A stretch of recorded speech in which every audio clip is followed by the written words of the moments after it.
नमस्कार, आप देख रहे हैं केपी न्यूज 24/7 और आपके साथ मैं हूं अश्विनी। आइए देखते हैं आज के मुख्य समाचार। कर्नाटक में लगाए गए 14 दिनों के लॉकडाउन के पहले दिन बीदर में पुलिस की ओर से की गई सख्ती। बिना मास्क घूमने वालों को लगाया गया चालान। महाराष्ट्र के रत्नागिरी की एक फार्मा कंपनी में लगी आग। धुएं का गुब्बारा उठता हुआ देखकर लोगों में मच गई अफरा तफरी। हादसे के कारणों का पता नहीं चला। भारत में कोरोना से मौतों का आंकड़ा हुआ 2 लाख के पार। पिछले 24 घंटों में 3,60,960 नए कोविड केसेस आए सामने। 3,293 की हुई मौत। अंधे सिस्टम का सच दिखाते चलो। कोविड हालातों को लेकर मोदी सरकार पर फिर बरसे राहुल गांधी।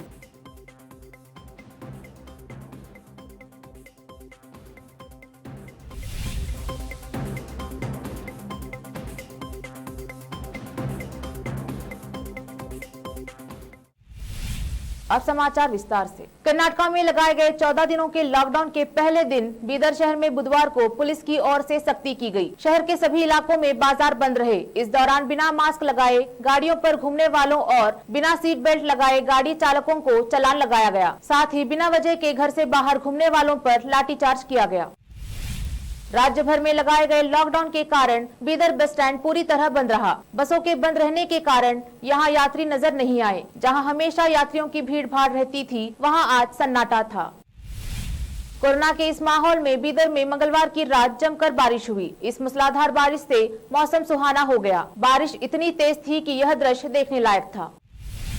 कर्नाटक राज्य में रोजाना बड़ी संख्या में कोरोना संक्रमण के नए मामले सामने आ रहे हैं। ऐसे में राज्य सरकार ने संक्रमण के प्रसार को रोकने के लिए मंगलवार रात से 14 दिनों का लॉकडाउन लगाने की घोषणा की है। इसके बावजूद लोग घरों से बाहर निकल रहे हैं। मंगलुरु के सोमेश्वर मंदिर में मंगलवार की रात बड़ी संख्या में श्रद्धालु पहुंचे। मंगलुरु के उलल में स्थित सोमेश्वर मंदिर में मंगलवार को ब्रह्म कलश उत्सव मनाया जा रहा था।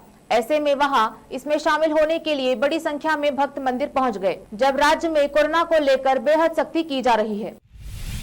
कोरोना वायरस संक्रमण की मार झेल रहे महाराष्ट्र में आग की एक के बाद एक घटनाएं सामने आ रही हैं। महाराष्ट्र के रत्नागिरी में एक फार्मा कंपनी में बुधवार को आग लग गई। आग की सूचना मिलते ही दमकल विभाग की गाड़ियां मौके पर पहुंची। दमकल विभाग ने आग पर काबू पा लिया है। इस घटना में किसी के हताहत होने की सूचना नहीं है। हादसे के कारणों का अब तक पता नहीं चल सका है। तस्वीरों में रत्नागिरी की एमआर फार्मा के कारखाने से धुएं का गुब्बारा उठता हुआ देखकर लोगों में अफरा तफरी मच गई। देश के जिन राज्यों में कोरोना के मामले तेजी से बढ़ रहे हैं, उनमें महाराष्ट्र सबसे ऊपर है। केंद्रीय स्वास्थ्य मंत्रालय की ओर से आज सुबह जारी आंकड़ों के अनुसार पिछले 24 घंटों के दौरान देश में 3,33,144 नए मामले सामने आए। इसमें महाराष्ट्र में एक दिन में सबसे अधिक 48,700 मामले सामने आए हैं। इस सब के बीच 1 मई से बड़े पैमाने पर टीकाकरण अभियान चलाने की तैयारी है, जिसमें 18 साल से अधिक उम्र के सभी लोगों को वैक्सीन लगाई जाएगी। महाराष्ट्र के उप मुख्यमंत्री अजित पवार ने कहा है कि मुख्यमंत्री उद्धव ठाकरे जल्द ही एक निर्णय लेंगे। कोरोना वायरस का कहर भारत में लगातार बढ़ रहा है और बुधवार को लगातार 7वां दिन रहा जब कोविड-19 संक्रमणों के 3 लाख से ज्यादा नए केस सामने आए। वैसे यह लगातार 11वां दिन है जब देश भर में 2.5 लाख से ज्यादा कोरोना वायरस संक्रमण के नए मामले दर्ज हुए। केंद्रीय स्वास्थ्य एवं परिवार कल्याण मंत्रालय द्वारा बुधवार सुबह जारी किए गए ताजा तरीन आंकड़ों के मुताबिक भारत में पिछले 24 घंटों के दौरान 3,60,960 नए कोविड-19 केसेस दर्ज किए गए हैं, जो अब तक एक दिन में दर्ज हुए केसों का सबसे बड़ा आंकड़ा है। इन्हें मिलाकर देश में कुल संक्रमितों की संख्या 1,80,00,000 के बेहद करीब पहुंच गई है। पिछले 24 घंटों में सबसे ज्यादा मौतें भी दर्ज की गई है और कुल 3,293 लोग कोरोना की वजह से जान गंवा बैठे हैं। इसके साथ ही देश में इस रोग से अब तक जान गंवाने वालों की कुल संख्या 2,01,187 हो गई है। कोविड संक्रमणों के बढ़ते मामलों के बीच कांग्रेस के पूर्व अध्यक्ष राहुल गांधी के मोदी सरकार के खिलाफ तेवरों में आक्रामकता देखी जा रही है। बुधवार को राहुल गांधी ने एक बार फिर सरकार के खिलाफ ट्विटर के जरिए मोर्चा खोलते हुए इसे अंधा सिस्टम करार दिया। उन्होंने लिखा है कि एक दूसरे की सहायता करते आम जन दिखाते हैं कि किसी का दिल छूने के लिए हाथ छूने की जरूरत नहीं है। मदद का हाथ बढ़ाते चलो, इसे अंधे सिस्टम का सच दिखाते चलो। देश भर में कोरोना की बिगड़ती स्थिति और कोविड-19 के तेजी से बढ़ते मामलों को देखते हुए रक्षा मंत्री राजनाथ सिंह ने भूतपूर्व सैनिकों और उनके निर्भरकर्ताओं के लिए 51 पूर्व सैनिक अंशदायी स्वास्थ्य योजना ECSH पॉलिक्लिनिक में अस्थायी कर्मचारियों की नियुक्ति को मंजूरी दे दी है। चिन्हित किए गए ECSH पॉलिक्लिनिकों में medical officer, nursing assistant, pharmacist, driver और चौकीदारों सहित अन्य कर्मचारियों को स्टेशन मुख्यालय के माध्यम से 3 महीनों के लिए रात्रि ड्यूटी और सामान्य कामकाज के बाद की ड्यूटी के लिए अस्थायी रूप से नियुक्त किया जाएगा।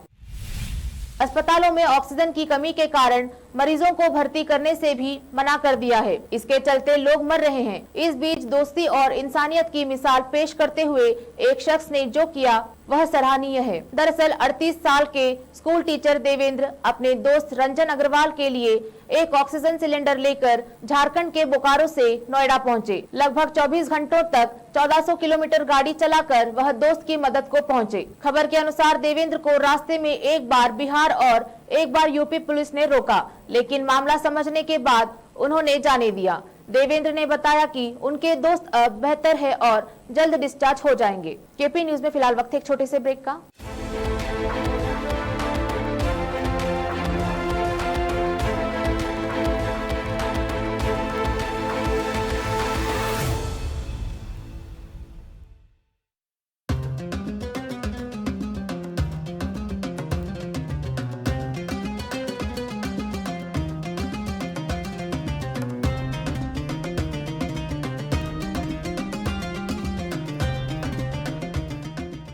VK primary and high school English medium BA BCom B.Ed Bidar शहर में बच्चों की बेहतर शिक्षा का एकमात्र केंद्र, जहां विशाल कक्षाओं और सुखद वातावरण में शिक्षा प्रदान की जाती है।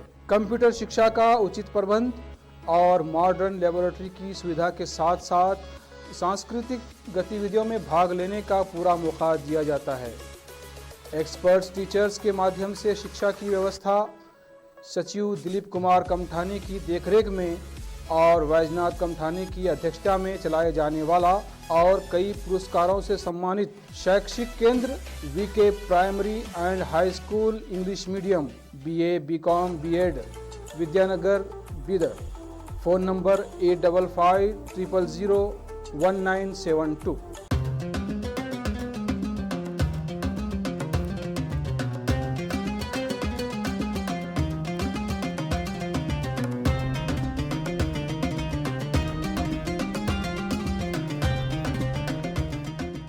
ब्रेक के बाद फिर एक बार आपका स्वागत है। आइए देखते हैं आगे के समाचार।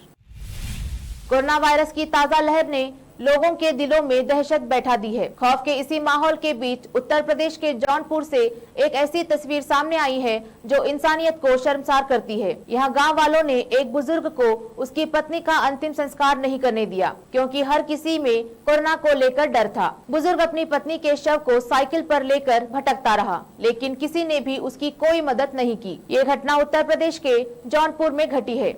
यहाँ मड़ियाहू कोतवाली इलाके में तिलकधारी सिंह की पत्नी राजकुमारी काफी दिनों से बीमार चल रही थी। सोमवार को उसकी तबीयत बिगड़ गई। जिला अस्पताल में भर्ती कराया गया, लेकिन अस्पताल में ही उसकी मौत हो गई। अस्पताल से एम्बुलेंस में शव को घर भेज दिया गया, लेकिन इसके बाद जो हुआ वो इससे भी ज्यादा दर्दनाक था। कोरोना के डर के कारण कोई भी गांव वाला तिलकधारी सिंह के घर नहीं पहुंचा। ना कोई मदद की गई और ना ही किसी तरह की सांत्वना दी गई। ऐसे में शव की स्थिति ज्यादा न बिगड़े तो उन्होंने 27 अप्रैल को खुद की पत्नी के शव को साइकिल पर रखा और उसका दाह संस्कार करने के लिए नदी के किनारे की ओर चल पड़े।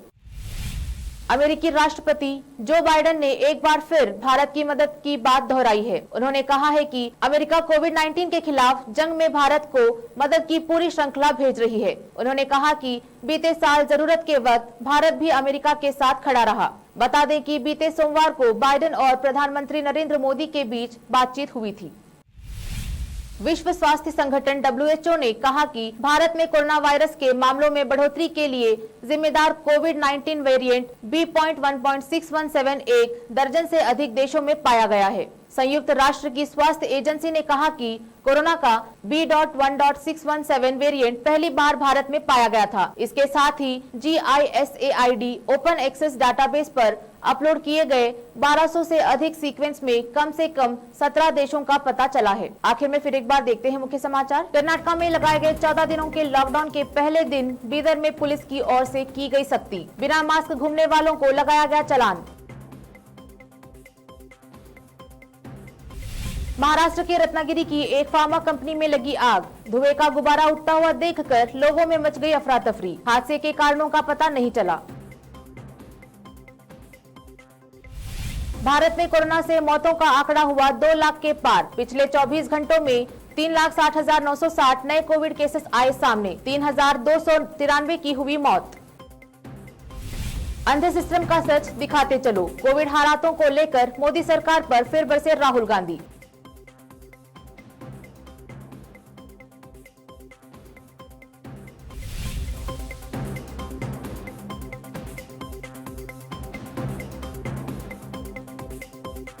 केपी न्यूज में फिलहाल इतना ही। देश प्रदेश के अन्य समाचारों के लिए देखते रहिए केपी न्यूज 24/7। धन्यवाद।